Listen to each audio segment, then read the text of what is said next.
지금은 그 높은 기대만큼 실망으로 변질되고 있는 느낌을 띄울 수가 없습니다. 더불어민주당이 구심력을 잃은 선거대책위 쇄신을 고민하고 있습니다. 윤석열 대선 후보와 격차가 좁혀지지 않자 이대로 가다가는 무난히 정권을 내줄 수 있다는 위기의식의 발로입니다. 확실한 컨트롤 타워, 모호하고 비효율적인 개선을 해야 된다는 뜻이. 예, 오늘 1부는 월간으로 시작하겠습니다. 월간 유인태 전 국회 사무총장, 청와대 정무수석 나오셨어요. 어서 오십시오. 네, 안녕하세요. 민주당 얘기부터 오늘 뭐 단도직입적으로 좀 시작을 해보죠. 윤석열 후보하고 이재명 후보 지지율이 벌어지고 있는 오차 범위를 넘어서서 벌어지는 상황. 뭐가 제일 큰 문제라고 보십니까, 유 총장님?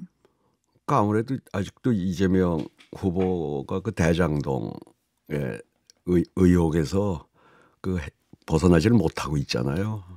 대장동 지금 무슨 선대위가 커서 그렇다, 작아서 그렇다, 뭐하다 저또 다 나오는데 그것보다 제일 근본은 대장동이라고 보세요. 그렇죠.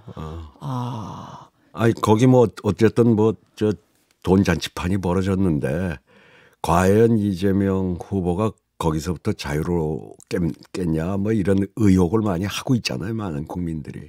그 의심을 못 풀고 있다. 예. 그러니까 저게 어쨌든 수사 결과가 좀 나와서 예.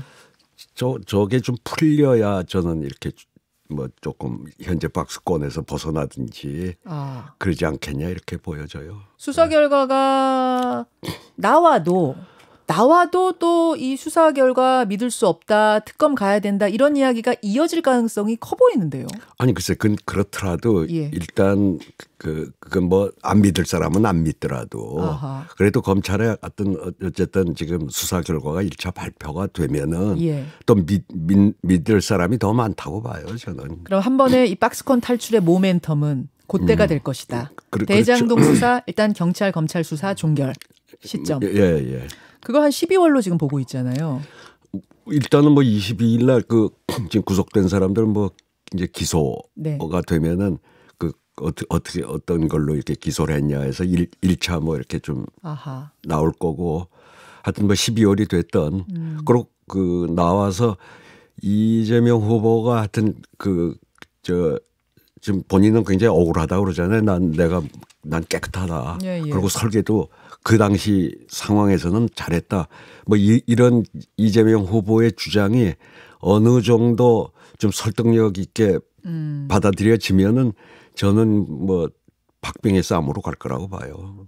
일단 대장동이 제일 큰 문제고 수사 결과가 나오고 나면 박스권 탈출 가능할 것이다. 예. 그러고 나면 박빙으로 다시 뭐 사실은 이제 이 경선 때까지만 해도 국민의힘 경선 때까지만 해도 박빙이었거든요. 예. 그런 분위기로 다시 갈 거라고 보시는 거예요.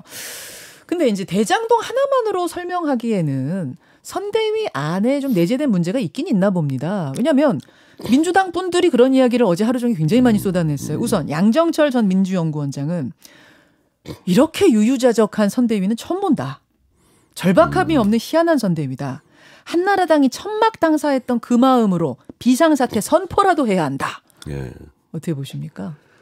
전 뭐 저기 어디 선대위에 들어가 본 일이 없어서 평생을. 아니 되게 오래 정치하셨는데 선대위는 안 들어가셨었던가요? 그 안 해봐서 뭐가 문제인지 모르겠는데 기본적으로는 그래요. 이제 노무현 대통령 당선될 때로 보면 지금이 8월 말쯤이거든요. 그때 노 후보 지지율은 10%대였어요. 이회창 후보는 거의 50% 가까웠고 그게 지금 8월 말 시점하고 지금이 간신히 노무현 후보는 그때 이제 의원들 겨우 규합해가지고 하도 20몇 명 해가지고 이제 이게 선대위를 꾸려서 그 정몽준 후보 쪽으로 간 사람은 많이 가고 뭐 그래요. 그러니까 이게 110 며칠 남은 거 아니에요? 네. 이게 짧다면 짧고 길다면 깁니다. 아직 몰라요. 아직 모르는 거. 그러니까 지금 뭐 요새 조금 이재명 후보 지지율이 이렇게 박스권에 갇혀 있고 뭐 정체돼 있고 차이가 좀 난다고 그래서 저는 그냥 좀 떨어져서 보는 입장에서는 그렇게 그렇게 뭐 호들갑 떨 필요는 없다고 봐요. 아, 지금 그러면 조금 호들갑 떠는 느낌이. 뭐 저런 소리들이 전 조금 호들갑이라고 보여져요. 아, 그렇게 예. 그렇게 보십니까? 예. 그냥 너무 지금 매머드급이다. 이런 지적은 있긴 있거든요. 아니, 공동선대위원장만 원래 12명. 이재명 후보 자체가 뭐 같은 아무 의지가지 할 데 없는 사람이 혼자 저렇게 커왔다고 그랬잖아요. 당내에서도 주류는 아웃사이드였고 아니죠. 주류가 아니었고 그 또 5년 전 대선 때부터 뭐 이 소위 말해 그 친문들하고는 또 많은 갈등도 있었고 그러니까 이제 원팀 한다고 뭐 의원들을 갖다가 다 하나씩 뭐 집어넣었는데 예. 저게 이제 좀 정비가 되고 뭐 하려면 좀 시간이 필요해요. 아, 예. 그렇습니까? 알겠습니다. 이재명 후보는 일단은 뭐 대장동은 대장동이고 대장동 수사를 본인이 어떻게 할 수는 없는 문제니까 그거 기다리면서 일단 할 수 있는 걸 다 한다. 이 문재인 정부와의 차별화, 어떤 선긋기 뭐 이런 쪽으로 방향을 일단 타겟책으로 잡은 것 같습니다. 그건 어떻게 보세요? 뭐 그렇게 선긋기를 지금 뭐 특별히 하는 게 있나요? 예를 들어 당에서 예. 이제 뭐 그 재난지원금 문제로 기재부하고 충돌이 좀 있으니까 국정조사하겠다 이런 얘기가 나왔거든요. 이건 사실은 여당에서 국정조사 카드를 꺼내는 건 아주 이례적이에요. 문재인 정부를 향해서. 아니 그럼 원래 뭐 우리 이 나라를 보고 뭐 기재부 공화국이냐 뭐 이런 소리가 늘 있어 왔고 예. 거기서 어떻게든지 이제 조일라고 그러고 예. 홍남기 부총리하고 당하고 갈등은 이게 어제 오늘 일이 아니잖아요. 뭐 이재명 후보가 돼가지고 처음 있는 일도 아니고 그러니까 뭐 이거를 근데 이제 이재명 후보는 어쨌든 이 지난번에 88% 줄 때도 경기도는 또 지사로서 100% 주고 자기 이제 고집이 있는 건데 다만 저는 이재명 후보의 주변에 뭐 지금 전문가라고 하는 사람들이 예. 어마어마하게 뭐 아주 유명한 학자들이고 많이 붙어 있잖아요. 예. 그 이재명 후보가 좀 그래도 전문가들하고 더 좀 그들의 그 지혜와 이걸 좀 많이 활용했으면 좋겠는데 오히려 조금 뭐 양정철 원장이 뭐 후보 혼자만 뛰는 듯한 모습이 오히려 전 문제가 아닌가 그렇게 보여져요. 예. 그러니까 좀 이 캠프 안에 그 많은 사람들의 지혜를 좀 모아서 가야 되는데 하는데 안 도와줘서 그런 거예요? 아니면은 아니, 열심히 다 돕고 싶지 누가 안 도와줘요. 근데 좀 본인 스타일이 그런 게 있잖아요. 좀. 아, 그렇습니까? 예. 그렇게 살아온 사람이었고 아하. 혼자 뛰어서 왔다는 게 그 이재명 후보의 그러니까 강점이자 단점이 될 수도 있는 거죠. 그러니까 후보 혼자 뛴다. 이거는 어쩌면 후보 혼자 지금 달리고 있어서 뒤에서 못 따라가는 걸 수도 있다 말씀으로. 아니 얼마든지 따라가고 싶은데 하여튼 좀 스타일이 그렇잖아요 이재명 알겠습니다. 후보가. 그래서 결국은 이제 후보가 선대위 안에서 좀 서로 도와가면서 이렇게 지혜를 모아가면서 가라는 이런 조언. 좀 소통을 더 강화해야죠. 그럼 뭐 구원타자로 이해찬 전 대표가 등판해야 되는 거 아니냐는 이야기가 좀 구체적으로 나오는데 이거에 대해서는 어떻게 보세요? 아니 이미 지금 선대위 상임 고문 아니에요. 맞습니다. 예. 그리고 또 경선 때 이해찬 전 대표가 그 상당히 힘을 실어줬고 아마 그게 이재명 후보하고 뭐 수시로 통화할 수 있는 사람 중에 하나인데 뭐 자기가 뭐 좀 조언할 게 있으면 조언해주고 코치할 게 있으면 코치하면 되지. 뭘 전면에 나설 일이. 그러고 원래 이렇게 대선 때는 다 누구나 중도 확장하려고 하는데 이해찬 대표가 별로 중도 확장에는 이렇게 좀 주특기가 아니잖아요. 그런가요? 예. 그러니까 경선 때는 큰 힘이 돼도 그리고 그쪽 지지층을 이렇게 흡수하는 데는 좀 역할이 있어도 뭐 전면에 나설 건 뭐 있어요. 그냥 할 얘기 있으면 언제고 할 수 있는 사람인데.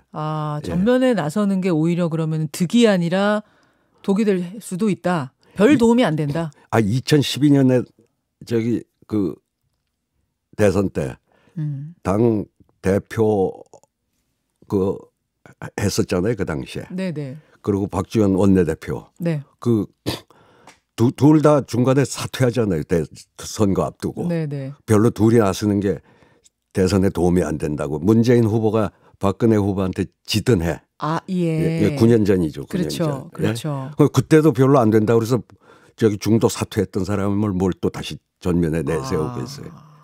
당의 이미지 워낙 강하고 그렇기 때문에 중도 확장성에 오히려 방해가 될 거라는 그런 말씀.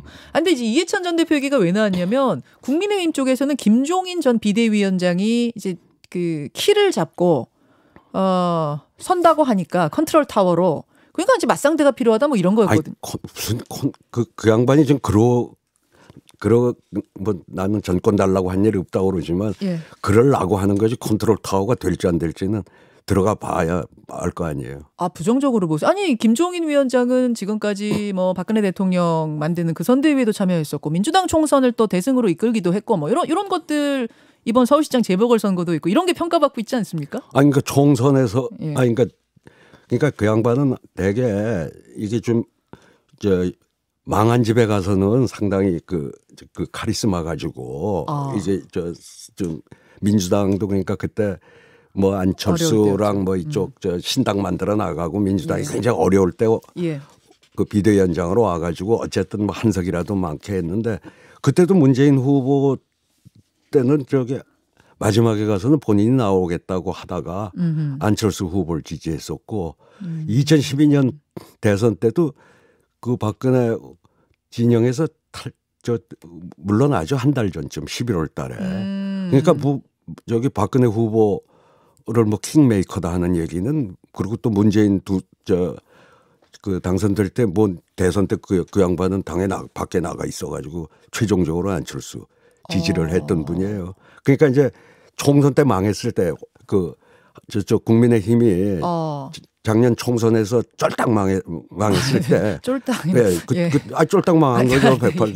그때 뭐 그렇죠. 사실 그때 가가지고 뭐 어쨌든 당을 추스려서 서울시장 승리를 이끌면서 이제 뭐 김종인 위원장의 그 경세가로서의 그 양반 표현대로 하면 별의 순간이 이제 온 건데 그렇잖아요. 그 서울시장 된 거. 김종인 위원장의 별의 순간이 그때였다.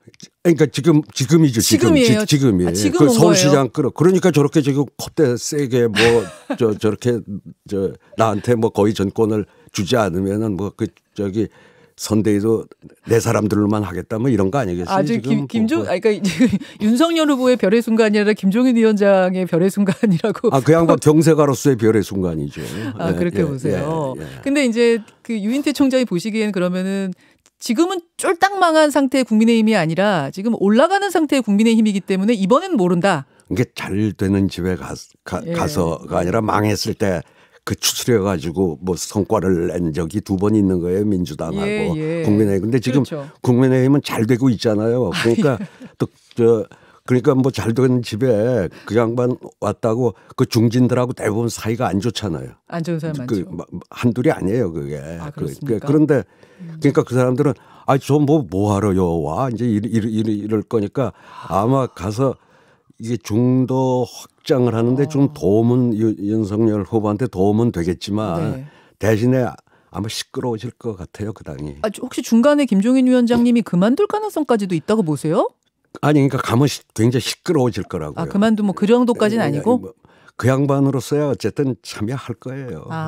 예. 지금 별의 순간을 그냥 흘려보내려고 그러겠어요. 아니 근데 뭐 이번에 가서 항상 망한 집에서 잘 됐다고 하시지만 잘한 집에서 또 잘 되는 새로운 걸 만들어낼 그런 건 해본 일이 없는 양반. 그리고 잘 너무 안 되시기를 바라는 건 아니에요? 아니라 들어가면 아마 그 안에 내부는 꽤 심해질 거예요. 알겠습니다. 유인태 전 총장의 생각은 평은 일단 그렇다는 말씀이시고 김한길 전 대표도 잘 아시죠? 뭐 잘 알죠. 민주당 대표도 하셨던 분인데 잘 아시죠? 김한길 전 대표가 윤석열 선대위에 합류한다는 이야기가 있습니다. 어떻게 보십니까? 뭐 고민 중이라고 그렇게 이제 나왔는데 아마 할 가능성이 있겠죠. 그런데 건강이 무척 안 좋았는데 지금 건강 잘 몸을 조리하는 게 우선이지. 뭐 여기 이 판에 끼어들면 그 스트레스가 제일 안 좋다는 건데. 병구가 아니라 잘했으면 좋겠어요. 몸조리나 뭘. 좀 암투병 예, 암투병 중이셨던 오래된 걸로 꽤 됐죠. 제가 알고 예, 있는데 예. 스트레스가 너무 심할 것 같아서. 예. 뭐 더군다나 뭐 또 뭐 어제 있었던 일 저런 소리 들으면 암세포가 많이 늘어날 텐데. 아이고, 그러니까 된다 안 된다 막 이런 거. 이런 소리 나오면. 그래서 조금 인간적으로 좀 만류하고 싶단 그쵸. 말씀이신 것 같아요. 알겠습니다. 요 얘기도 잠깐 좀 해야 될 것 같아요. 그 후보들과 함께 관심을 모으고 있는 인물이 이제 후보 배우자들인데 영부인 후보라고도 할 수 있죠. 항상 이 영부인 후보들이 스포트라이트를 받긴 했지만 유독 이번에는 더 받는 느낌이에요. 이재명 후보의 배우자 김혜경 씨는 낙상 사고와 그 수행원 사진 해프닝 이런 게 있었고, 윤석열 후보의 배우자 김건희 씨는 도이치모터스 주가 조작 사건의 참고인으로 소환될 수도 있다 뭐 이런 이야기가 나오고 있고, 배우자 메리트 혹은 배우자 리스크 뭐 어떻게 보세요? 근데 뭐 그 김혜경 씨 같은 경우는 뭐 리스크가 뭐 다른 게 있나요? 뭐 옛날에 뭐 혜경 김신이 하는 건 네. 지금부터 5년 전 얘기인 거고, 이번에 뭐 그 가짜 뉴스가 그렇게 막 올 블랙 의상. 예. 올 블랙 의상은 뭐 그쪽에서도 좀 잘한 것 같지는 않은데, 그거 하도 달라붙어서 차가 멧돼지가 하니까 걔네들 좀 골탕 보이려고 이쪽에서 오히려 장난질을 친 것 같더라고요. 수행원들이? 그러니까 그 수행원들이 아예 하도 와서 그냥 저걸 하니까 취재가 붙으니까 붙으니까 니들 한번 골탕 먹어보라 이랬던 거 아닌가요? 그 뭐 시꺼멓게 하고 나왔 수행원이 그래가지고 좀 따돌리려고. 그러니까 뭐 골탕을 먹이려 그랬는지 모르겠지만 결과적으로는 골탕을 먹은 셈이에요, 기자들이. 아니 의도가 골탕을 먹이려고 했다고 하는 소리 들었어요, 제가. 들으셨어요? 네. 어디서 들으셨어요?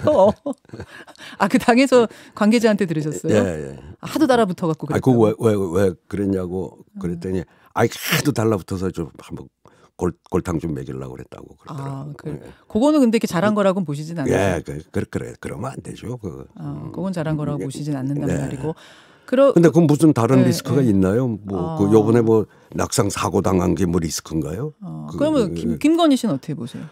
거기야 뭐 글쎄 뭐 혼전 일이라고 대부분 또 뭐 지금 이 주가 조작도 되게 뭐 결혼 전 얘기라고 얘기라고는 하지만 그 어쨌든 좀 리스크가 있는 거죠, 여러 가지로. 예. 법적인 부분이니까 이제 그 리스크가 좀 근데 뭐 따라다니는 수사 결과를 그건 좀 봐야 되겠죠. 배우자 대전 막 이렇게 쓰는 것도 있을 정도로 이번에 하여튼 관심이 굉장히 높아요, 배우자들에 대해서. 얼마나 파급력을 가질 거라고 보시? 표심에는 얼마나 영향을 줍니까? 후보가 중요하지 뭐 배우자가 뭐 그러겠어요. 예. 나중에 그리고 배우자 리스크라는데 한쪽은 아무 리스크가 없는데 낙상 사고 당한 게 무슨 뭐 리스크입니까? 사람이 살다 보면 사고 당할 수도 있는 거지. 알겠습니다. 그 이야기까지 좀 듣고 꼭 오늘 좀 하고 싶은 말씀이 있으세요? 없어요. 없으시군요. 알겠습니다. 오늘 좀 월간 유인태 일부러 옮겨서 조금 부지런히 달려와 봤고, 한 가지 질문 한 가지 들어온 거 조금 소화를 하자면, 홍준표 의원 합류를 할 것 같다고 어제 권영세 의원은 마지막엔 할 것 같다 그러셨는데 희망사항이신지 어쩐지 모르겠습니다. 그러고 가셨거든요. 어떻게 보세요? 하겠죠. 아니 당에 아니면 탈당을 하면 모르는데 뭐 당에 남겠다는 거 아니에요? 그렇죠. 그리고 저런 활동을 하는 거는 뭐 뭔가 또 앞날에 대한 미련이 있는 거 아니겠어요? 있으니까 무슨 뭐 청년들하고 뭐 경선에 진 친구가 뭐 저 골치 아픈 일 그거 일일이 대답하고 하겠어요. 그러니까 당에 남겠다는 게 분명하다면 결국엔 합류할 수밖에 없을 거다. 그렇죠. 그 외엔 방법이 없어요. 안 그러고 뭐 하겠어요. 그랬다가 후보가 혹시 지면은 이제 그때 못 살 수가 없으니까. 예, 그럼요. 오케이. 여기까지. 유인태 전 총장님 고맙습니다. 예. 김현정의 뉴스쇼는 청취자 여러분의 참여로 이루어집니다. 트위터, 페이스북, 레인보우 게시판, 그리고 단문 50원, 장문 100원의 유료 문자 샵 1212, 우물정 1212 통해 참여하실 수 있습니다. 김현정의 뉴스쇼, 여러분과 함께 만듭니다.